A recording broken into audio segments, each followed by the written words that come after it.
I heard you say something first that was really funny, that you manifested a sugar daddy. Yeah. But then what I was really interested by is that you said you're still really good friends with him. Mm-hmm. So can you tell me how does that happen? I And what does mean, that look like? I called him a sugar daddy because he was rich and he was older and he paid for everything. But in reality, there was love there. Okay. It was very much like not like, let's have sex and money's on the nightstand. Right. You know, it wasn't that at all. Like he poured so much into me, really helped my self-esteem so much. I never thought I was like that pretty or that beautiful or Really? that anything. Yeah. And he would like tell me that I was like Wow. a classic Italian Hollywood beauty a la Sophia Loren. And like he would just always pouring into me and telling me how like he, dines with this person and that person and that I'm smarter than all of them. And like he was just so amazing in that way. And he really is one of the best guys ever. Like I really was such an awful, I mean, he was no saint either, but I was really bad. I was just awful. And like just so much trauma, and he kind of became like a weird parent. And you know how you are with your parents, you just dump on them, and he absorbed all of that and never raised his voice, never called me out of my name, never disrespected me. It was just always such like the perfect gentleman, you know.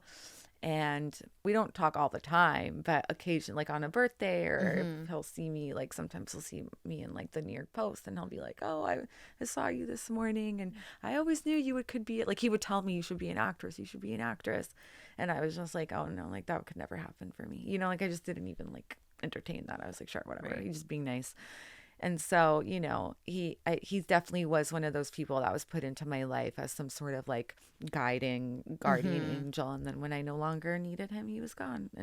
And when I always was so worried about the day that he'd leave or that we wouldn't be together, because I was like, how will I survive? Like, how will I? And I survived just fine. I was ready. It needed to happen. We needed to pull the plug. I needed to stand on my own 2 feet and make my own money and be my own person in the world. And I did exactly that. But it was nice knowing in the back of my mind, like, if I can't do it, I can always call and ask for help, which I did. Well, I think what's kind of interesting is some of what you're saying is actually the role of a parent. Yeah. Right. So if something goes wrong, that thing, if something goes That wrong, you can always come home. Yeah, knowing And that if that's you a fall, safety. there'll be someone with a pillow there to catch you. And I never had that before. What do you think, like, what's the story he would tell if he were sitting in the chair? Like, how would he describe what it was or what it meant to him? Or He would say that he was so down and out, and then I walked in the room and it was love at first sight, and that he knew from the moment he met me, that girl is going to be something special. Like, that's exactly what he would say. He's very, very dramatic. He's very theatrical. He's, very also hyperbolic. Everything is the best, and everything is the worst. And, he's just really such a character, so much life, so much emotion, so much passion. Yeah, but also so gentle. And they really do not make him like that anymore. But also totally a womanizer. Okay. Totally like, Was he single at the time or No. Oh, okay. No. Got it.